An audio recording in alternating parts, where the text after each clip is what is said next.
segredos do ocultismo.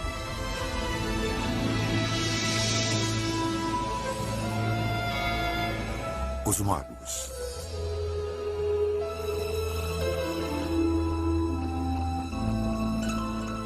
Existem poderes sobrenaturais capazes de predizer o futuro ou influenciar os fatos? Muitos médiuns, astrólogos e tarólogos acreditam nisso. Outros tentaram fornecer provas. Entre os que afirmaram possuir poderes ocultos está Aleister Crowley. Ele acreditava saber usar a força da mente para curvar qualquer pessoa à sua vontade. Um dia, na década de 1920, enquanto andava por Nova York com seu amigo William Seabrook, ele pôs seu poder à prova. Seabrook pediu por uma demonstração e...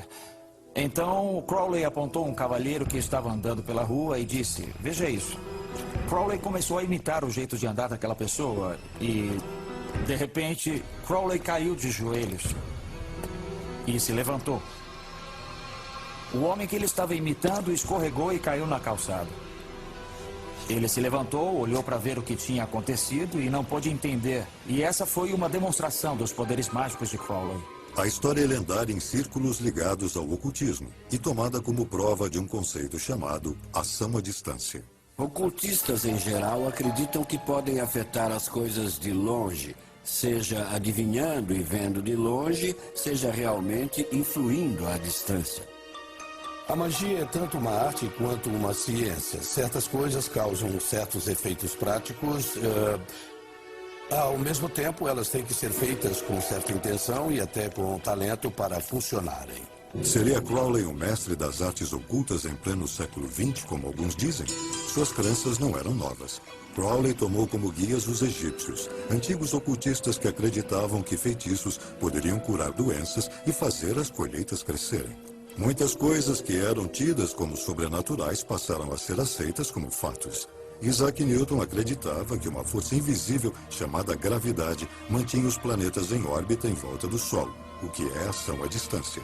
Mas Newton hesitou em divulgar sua revolucionária teoria da gravidade, temendo que fosse vista como magia. A ciência atual está esbarrando com ideias, lidando com a zona onde a magia, espiritualidade e religião se encontram, pois são todas maneiras de tentar entender como o mundo funciona. Oculto significa secreto ou escondido, e seus primeiros mestres eram vistos como verdadeiros magos, mas também são os primeiros cientistas. Suas descobertas nas artes ocultas da astrologia e alquimia foram o berço das disciplinas científicas modernas. Voltando para os tempos antigos, não havia ciência. Então, os magos e os alquimistas e os proto-matemáticos também estavam fazendo ciência, assim como faziam literatura, filosofia, cosmologia e religião. Não havia separação entre essas coisas. Com o nascimento do que chamamos de ciência moderna, a ciência e o ocultismo seguiram por trilhas separadas. Muitos ainda veem o oculto com suspeita, mas a ciência moderna vem trabalhando à beira do sobrenatural, tentando desvendar mistérios que instigaram os primeiros magos. Físicos sérios estão considerando a viagem no tempo. Físicos sérios estão considerando universos paralelos. Físicos sérios estão tentando entender as 11 dimensões da teoria das cordas. E quando chega nesses domínios, você começa a olhar para o mito e para o pensamento mágico, o pensamento quase surreal, como um jeito de falar sobre tais questões. Foram os primeiros mestres ocultistas, os guardiões de segredos que a ciência moderna está apenas começando a redescobrir? A trilha do ocultismo começa no Egito, 5.000 anos atrás, um pouco antes da ascensão dos grandes faraós, da invenção dos hieróglifos ou dos pictogramas. Os egípcios documentavam sua história e religião e desenvolveram sistemas complexos de astronomia, astrologia e geometria. Eles acreditavam que o poderoso conhecimento vinha do deus Thoth. Thoth, ou Tahut, era o deus egípcio da magia. E mais do que apenas o deus da magia, era o deus da escrita, da astronomia, da matemática e da ciência. Ele inventou a linguagem, inventou a escrita. Apenas sacerdotes com treinamento especial tinham acesso ao conhecimento secreto de Thoth. Imhotep, construtor da primeira pirâmide, foi um dos escolhidos. Tote era considerado aquele que nos deu a escrita, os números e as artes de autoconhecimento através de trabalhos com a consciência. Há quem pense que ele era uma pessoa que foi deificada por suas realizações. Outros acreditam que era uma entidade mística desde o início. As lendas dizem que o livro de magia escrito por Thoth continha segredos dos deuses. Considerava-se que o livro de Thoth estava situado no plano astral. Ele não era um objeto físico, mas algo a que você só chegaria numa verdadeira viagem de consciência. Então, provavelmente é uma das mais antigas ocorrências de mediunidade, onde um indivíduo poderia atingir um estado especial da mente e contatar a energia de Thoth, onde pudesse encontrá-la e ser guiado por esse tipo de consciência multilingüe e multicodificado. Se você for descrever o livro de Thoth, você pode muito bem olhar uma construção como a pirâmide ou a esfinge e dizer que os ensinamentos ali contidos são páginas do livro de Thoth. Portanto, todas as medidas, todas as palavras, todos os conceitos são parte do livro de Thoth. Mas o livro de Thoth jamais foi encontrado. O deus teria ordenado que fosse enterrado sob o Nilo e protegido seus segredos com uma maldição. Os arqueólogos modernos acabaram descobrindo que muito do conhecimento que os egípcios creditavam a Thoth foi criado pelos babilônios. Em 4.000 anos antes de Cristo, foram eles que calcularam os movimentos planetários, que inventaram o ábaco, o primeiro sistema de sequência numérica e as primeiras formas de astrologia e de astronomia. Essa informação se espalhou pelo Egito e ajudou a desenvolver uma das maiores culturas da história. Mas, assim como os egípcios, os babilônios atribuíam seu conhecimento ao divino. Todo templo era um observatório, era um local de astronomia para estudar os planetas. O conceito do divino é o modo de tentar entender a vontade dos deuses. E para tentar entender a vontade dos deuses, você precisa de algo para ler sobre eles. Alguma coisa que mostre o que eles fazem. Os babilônios usaram uma das mais antigas artes ocultistas para entender seu mundo: a adivinhação, ou acesso ao sobrenatural. Os movimentos dos planetas pelo céu costumavam ser considerados as pegadas dos deuses e deusas. E quando os planetas se alinhavam ou sofriam interações ou um retrocedesse enquanto o outro avançava, acreditava-se que tudo isso afetava o mundo.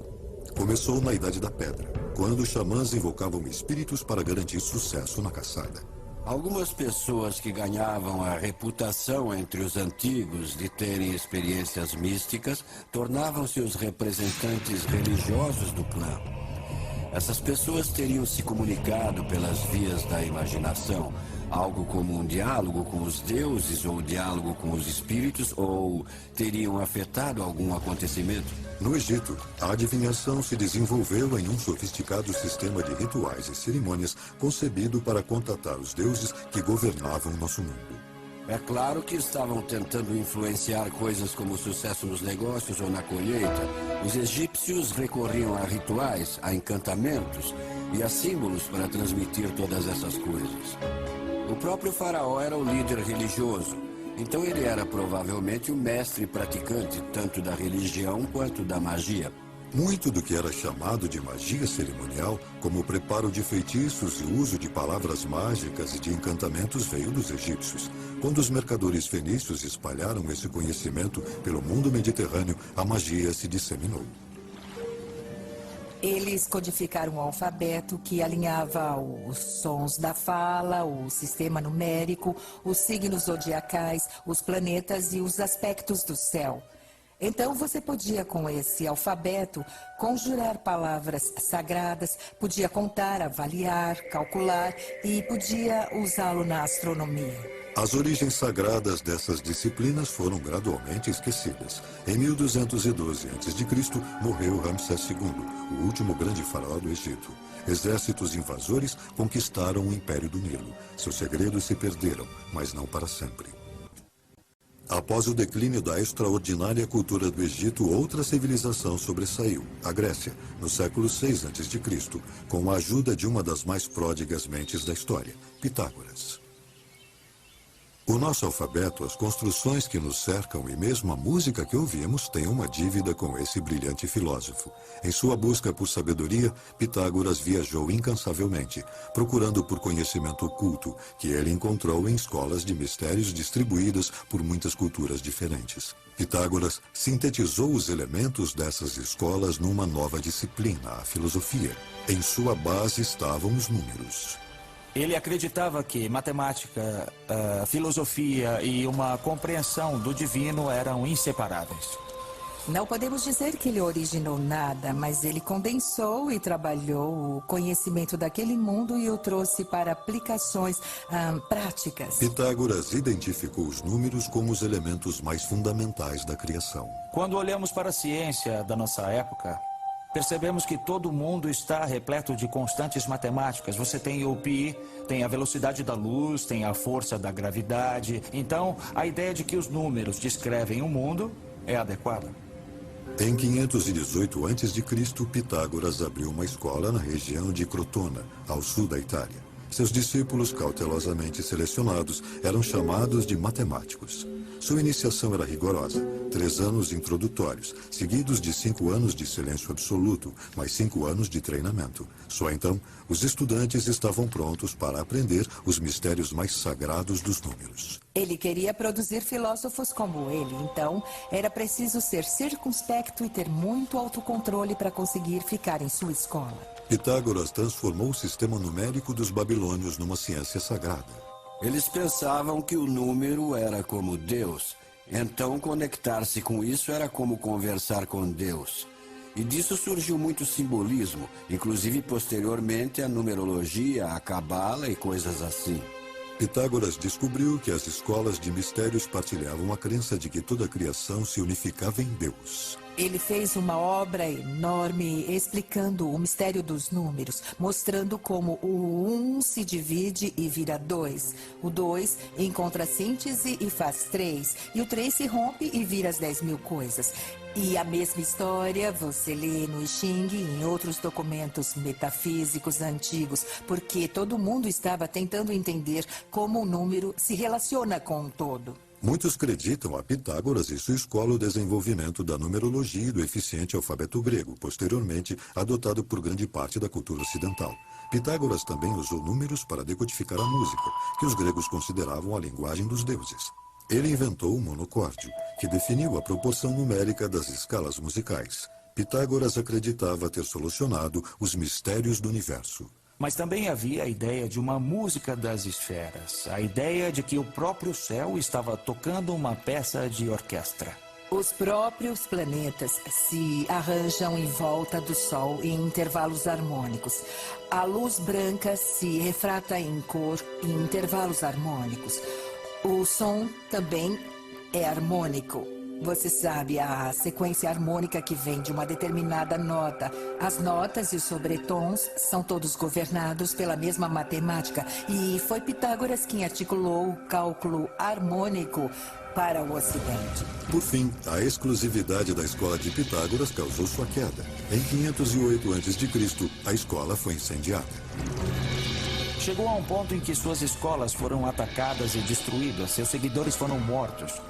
Pitágoras teve que fugir para o campo e morreu, e ninguém sabe o que aconteceu. Alguns acham que ele cometeu suicídio, mas é um mistério, ninguém tem certeza. A sociedade foi perseguida até sua extinção. Gerações posteriores de gregos se pautaram na filosofia de Pitágoras e Aristóteles a transformou em ciência. Mas então veio o cristianismo, e nos 1000 anos seguintes, a religião cobriu de sombras a ciência e o ocultismo.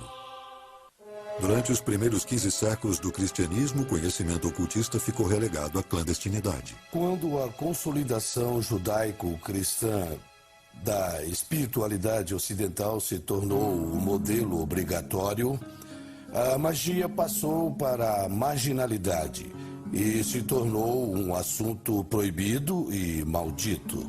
Os padres eram os intermediários entre as pessoas e o divino. O cristianismo também exerceu uma influência política sem paralelos.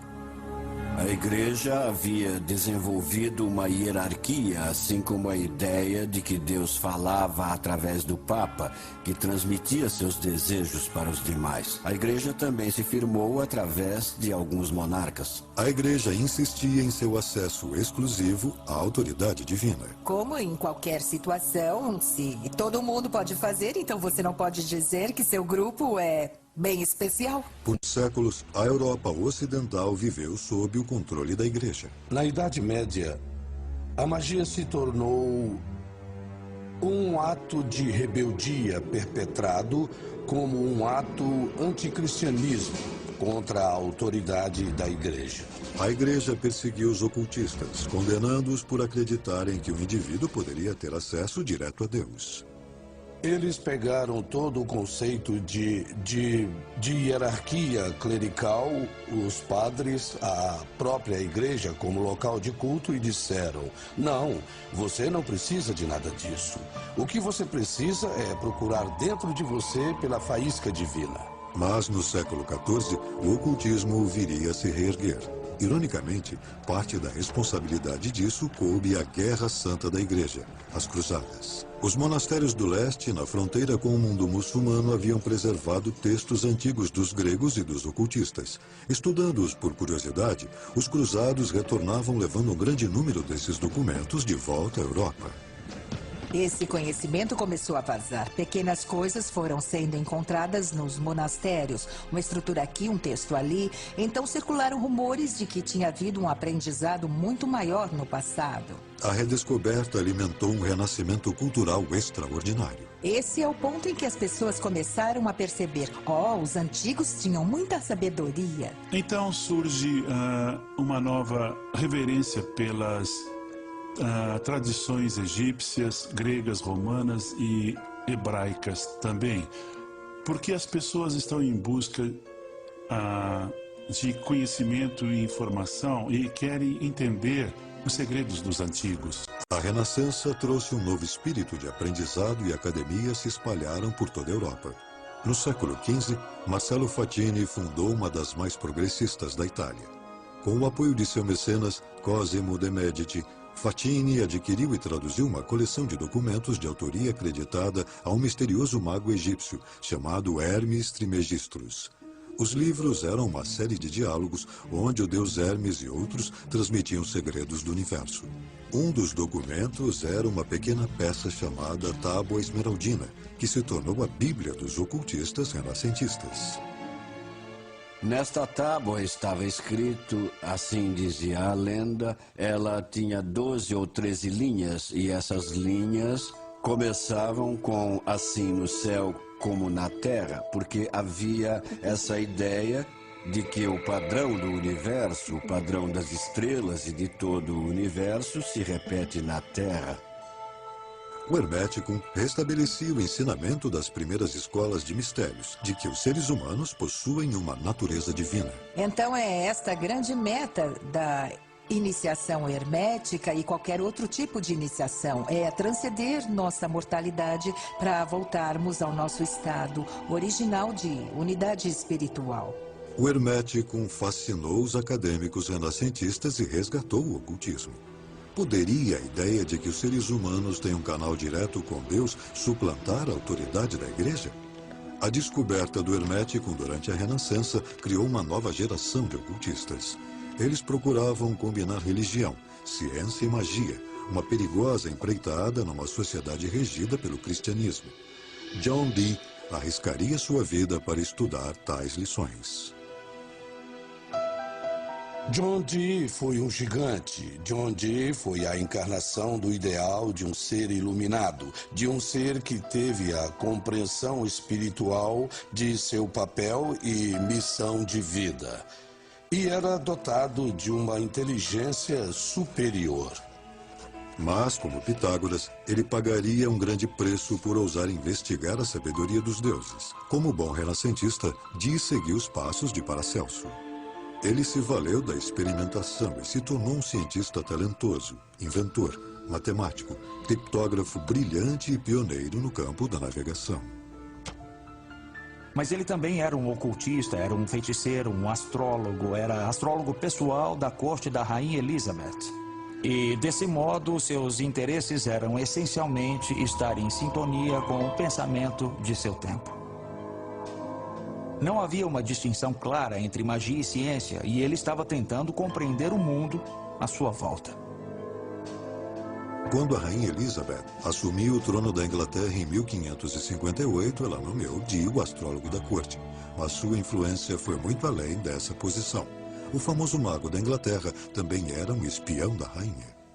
Ele se envolvia em intrigas políticas. Ele era um aliado de confiança da rainha, mas também trabalhava nos bastidores em toda a Europa para ajudar a diminuir o poder da Igreja Católica e colocar o poder da Igreja Protestante em seu lugar.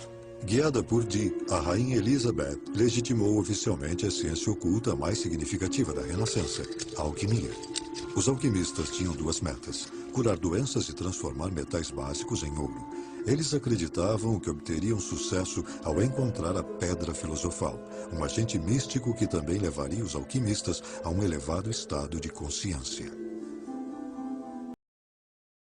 A alquimia existia desde os antigos egípcios, mas nas mãos dos cientistas renascentistas atingiu outros patamares. Tudo o que sabemos e fazemos hoje na ciência moderna foi desenvolvido pelos alquimistas.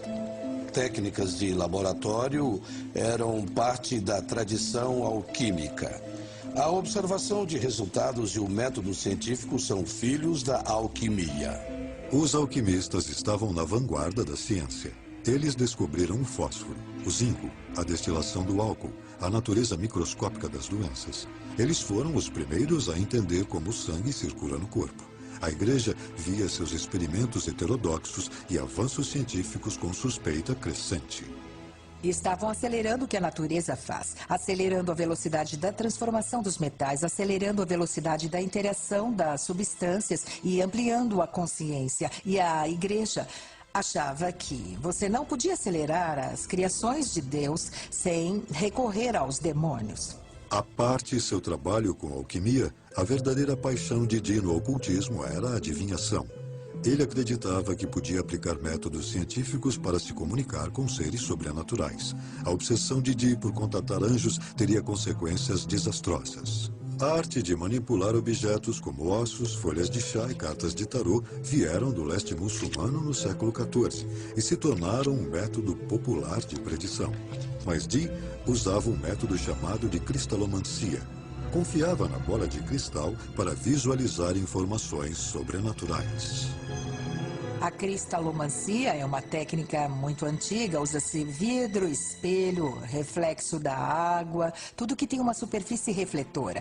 Tenta-se ver não apenas as coisas materiais, mas as coisas espirituais também.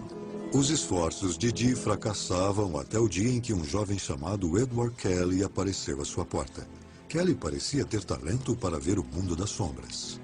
A técnica consistia em Edward Kelly olhar para um cristal de ametista, descrevendo o que via, enquanto John Dee registrava essa comunicação. Kelly começou a receber mensagens dos anjos. Eles falavam numa linguagem chamada enoquiana, do livro bíblico perdido de Enoque. Essas transmissões são exemplo da prática mediúnica que os seguidores da nova era hoje chamam de channeling. O que Dee e Kelly faziam era pura novidade. Não era baseado na tradição. Ele parecia estar falando uma nova língua. A língua enoquiana parece ter vocabulário e sintaxe coerentes. Então, não parece com algo que Kelly, que não tinha uma educação particularmente erudita, pudesse ter inventado. Ele não poderia ter inventado uma coisa daquelas. John Dee e Kelly viajaram pela Europa para divulgar suas descobertas, bem quando a Inquisição tomava medidas sérias contra os hereges.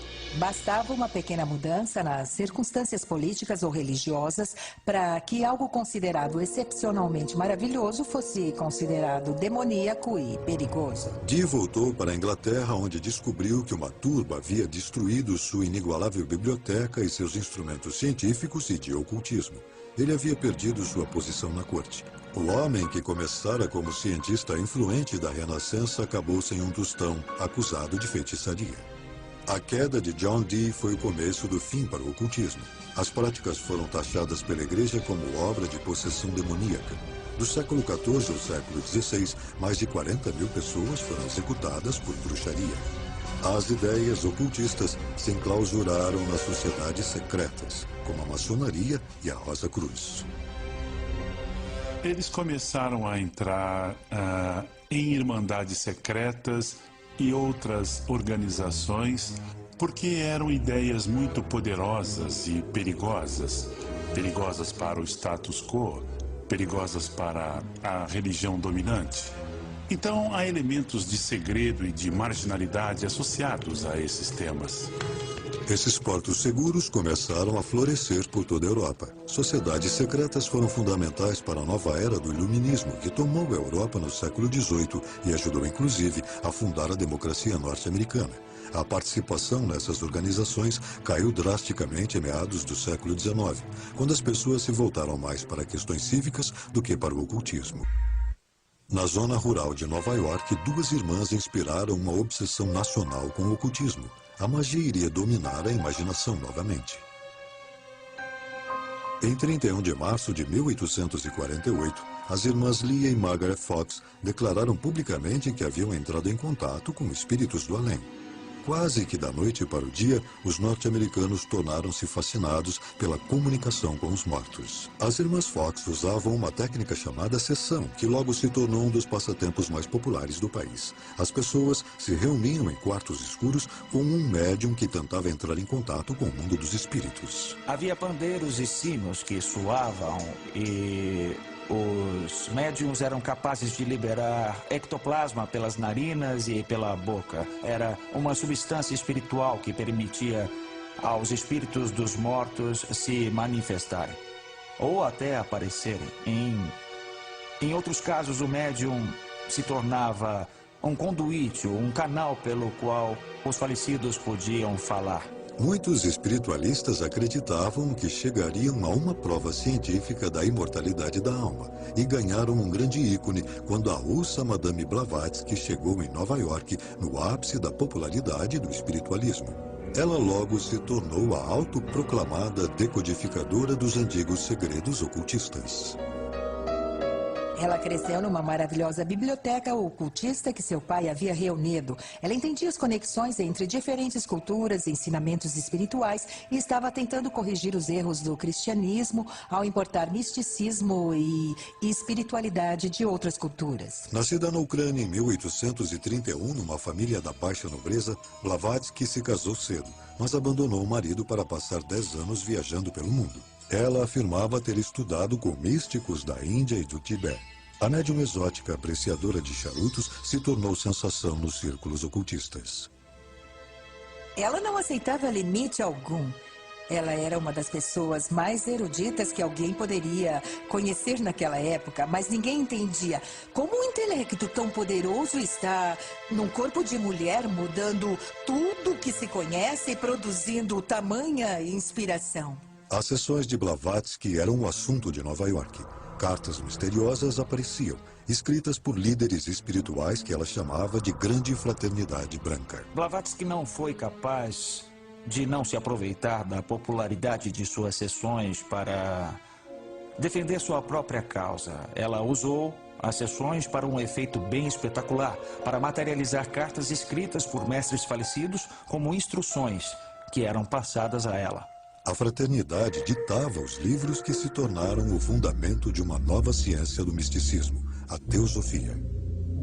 Blavatsky escreveu duas enormes coleções essenciais, Isis sem véu e a Doutrina Secreta, que pretendiam ser os ensinamentos, as lições secretas dessa fraternidade do Oriente, da escola de mistérios de iniciação.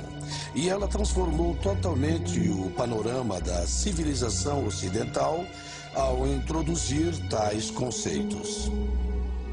Ela foi uma pioneira ao trazer ideias do esoterismo oriental para o Ocidente. Ela se focou nas semelhanças entre cristianismo, hinduísmo, budismo e outras tradições espirituais, defendendo que há, de fato, uma tradição por trás de todas as crenças espirituais do mundo. Blavatsky entendia seu trabalho como ciência espiritual e teceu conexões entre avanços científicos da época e crenças ocultistas. Ela divulgou a antiga visão mística oriental de que a essência do universo não é matéria, mas energia, o que antecipou descobertas da física moderna. Nascido em 1875, Aleister Crowley foi criado num ambiente religioso rígido. Sua mãe o apelidou de besta a partir do Livro das Revelações. Era um título que ele manteria por toda a sua vida. Ele se identificava como o anticristo, como a força que varreria essa terrível programação cristã que deformara a sua infância. Crowley começou a estudar o ocultismo como membro da Aurora Dourada. A hermética da Aurora Dourada era uma sociedade secreta típica da era vitoriana na Inglaterra. Ela reunia todo o conhecimento que estava disponível naquela época. Havia tarô, havia a cabala, a magia angelical de John Dee e as tradições Rosa-Cruzes, todas elas combinadas em um único sistema. A Aurora Dourada atraiu boa parte da inteligência de Londres, mas Crowley acabaria por romper com o grupo. Ele encontrou seu próprio sistema de crenças após uma viagem ao Egito, onde sua esposa recebeu um sinal místico de que ele deveria se preparar para uma mensagem dos deuses. Obedecendo ao chamado, ele começou espontaneamente a escrever uma obra chamada O Livro da Lei. Esse livro anuncia uma nova lei para a humanidade. E, de fato, nos conta que nós somos entidades espirituais muito destemidas e iluminadas. Que, de fato, nós somos como deuses. O Livro da Lei foi outra síntese entre a espiritualidade do Oriente e a do Ocidente. Crowley chamou seu novo sistema de Telema. Incorporava princípios da magia que ele dizia ter aprendido com os antigos egípcios e outras fontes ocultas. Ele se tornou um autoproclamado mestre da ação à distância, concentrando sua força de vontade para criar efeitos desejados. Aleister Crowley definiu magia como a arte e a ciência de causar mudanças de acordo com a vontade. Toda a sua abordagem é basicamente possibilitar ao praticante fazer as coisas acontecerem, a materializar o que ele quiser que aconteça no mundo. A lei fundamental de Telema é: faz o que tu queres, há de ser a lei. O amor é a lei. Amor sob vontade. Se para alguns isso pode significar a busca por um caminho superior, para outros é uma desculpa para todo tipo de comportamento desviado. Alguns críticos dizem que o próprio Crowley compartilhava da segunda teoria. Crowley praticava a sexualidade como caminho espiritual. Ele reduziu boa parte dos ensinamentos simbólicos à sua essência, que é fundamentalmente a dualidade e a polaridade entre macho e fêmea. E ele experimentou muito nessa esfera para entender que tipo de mistérios estariam contidos no ato sexual. Crowley fundou sua própria sociedade secreta, a Ordo Templi Orientis, e escreveu diversos livros sobre meditação e magia cerimonial. Ele também ajudou a reinterpretar o tarô para o século XX. O tarô é uma representação pictórica dos ensinamentos ocultistas. É um método de se aprofundar, de contatar os níveis arquetípicos de si mesmo, os níveis espirituais e de entrar num estado meditativo onde a intuição é aguçada a um ponto que talvez permita ver alguns padrões se desenvolvendo porque você está no estado mental propício. Embora tenha sido popularizado pelos nobres italianos no século XIV em cartas de baralho, alguns dizem que as origens do tarô remontam ao Antigo Egito. Ao longo do tempo, adquiriram significado oculto. Crowley desenvolveu sua própria versão chamada de Livro de de Tó, baseada na magia egípcia que havia estudado. Acredita-se que o tarô, que hoje é uma ferramenta popular de adivinhação, revela informações sobre o consulente e sobre o futuro. Tudo que se relaciona num certo momento do tempo está conectado. Então, se duas pessoas se reúnem em torno de uma questão e manipulam uma ferramenta oracular como essa, e se essa manipulação tiver a intenção de atender a necessidade e o sentimento, então surgirá um reflexo especular da energia produzida entre as duas pessoas. Os textos de Crowley, como os de Madame Blavatsky, foram tomados como precursores de muitas ideias da nova era. Mas, apesar de seu trabalho sério no ocultismo, ele acabou se tornando famoso pelo abuso de drogas e comportamento sexual decadente. Quando Hitler subiu ao poder nos anos 30, a reputação de Crowley foi duramente atingida. Ele escreveu propaganda nazista e logo se tornou um excluído. Depois da Segunda Guerra Mundial, houve rumores de que Hitler teria usado os textos de Crowley e Madame Blavatsky para formar sua teoria sobre a superioridade ariana. Não acho que haja qualquer evidência de que Hitler leu as obras de Aleister Crowley propriamente. Sem dúvida é sabido que Hitler e membros de seu regime tinham grande interesse no ocultismo e que adotaram como seus alguns dos símbolos ocultistas. Doente e viciado em ópio, Crowley passou seus últimos dias numa pensão e morreu em 1947. Como outros ocultistas antes dele, Crowley tentou aprender os segredos dos deuses e terminou desacreditado e condenado pela sociedade. Eu acho que no caso dos grandes pensadores da história, que no fim acabam sendo perseguidos por suas crenças, o que acontece é que essas pessoas estão muito à frente de seu tempo e desafiam nossas concepções, deixando as pessoas desconfortáveis. Esse nível de desconforto, esse nível de medo e de ameaça do pensamento sobre as bases do poder leva a sociedade, o governo e outras instituições a atacá-los. As práticas ocultistas definharam na maior parte do século XX, mas voltaram a florescer durante o movimento hippie dos anos 60. Gurus populares como Maharishi e Timothy Leary promoviam estados alterados de consciência que poderiam levar a patamares mais altos de autoconsciência. O individualismo se tornou a meta de milhões de jovens que rejeitavam as religiões tradicionais em troca de suas próprias rotas em direção a Deus. Nos anos 80, as ideias da nova era já eram bem aceitas. Os textos de Madame Blavatsky se tornaram centrais na reinterpretação do ocultismo para audiências modernas, e até a reputação de Aleister Crowley foi, até certo ponto, restabelecida. Houve um boom no interesse pelo ocultismo, e nós vemos Crowley quase como um ícone pop. Os Beatles puseram Aleister Crowley na capa de Sgt. Pepper. Jovens músicos como David Bowie e Jimmy Page se interessaram muito por Crowley. Ele obteve uma renascença nos anos 60 e 70 e tem sido uma figura bem popular de lá para cá. Os sistemas de crenças ocultistas são hoje adotados por milhões de seguidores da nova era, que escolhem a dedo do vasto leque de conceitos os que melhor se encaixam em cada estilo e espiritualidade individuais. Ainda assim, o ocultismo continua sendo visto com suspeita. Muitos dos praticantes o descrevem como uma moderna busca mística. A busca mística é o processo pelo qual seres humanos, limitados pelo espaço e pelo tempo, podem transcender suas contingências e sua história e atingir uma consciência divina ou macrocósmica, e que é o processo de se tornar imortal, ou seja, deixar para trás o corpo físico para conseguir se identificar com esferas mais vastas da realidade. Estamos cercados de riqueza material e tecnologia, mas sentimos que perdemos alguma coisa. Nós perdemos aquela conexão, perdemos a compreensão de nossas raízes humanas. E muito do interesse nas ideias da nova era e muito do resgate das ideias antigas vem do desejo de reconectar-se com essa história, de nos fazer sentir mais completos, mais espiritualizados, mais conectados, mais cientes da paixão e do significado da vida. E o que começou como magia ocultista influenciou o mundo da ciência. Há tentativas das mais legítimas de entender como o mundo funciona.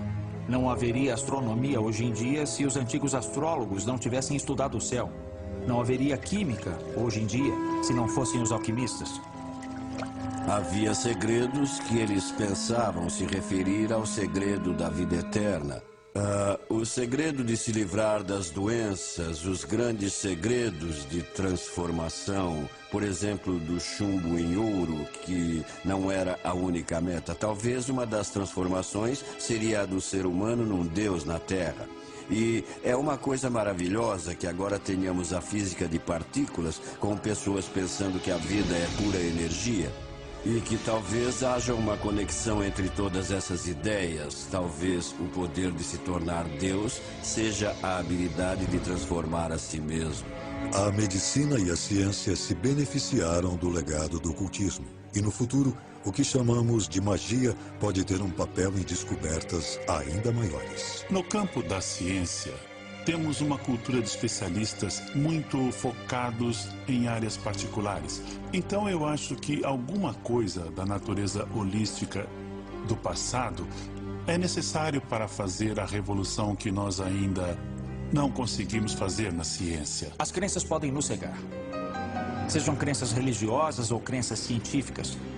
E o grande mérito dos experimentos ocultistas é nos manter abertos para todas as possibilidades. Apesar do progresso feito pela ciência, o mundo moderno ainda tem muitos mistérios que talvez nunca se expliquem. É o incognoscível, é o mistério. E o mistério é o centro da busca espiritual. Mas também é o centro da busca científica e da busca artística. É para isso que estamos na Terra, para perseguir esse mistério. Como os primeiros ocultistas, os cientistas modernos vão continuar procurando maneiras de adivinhar os mistérios do mundo e as forças que o criaram.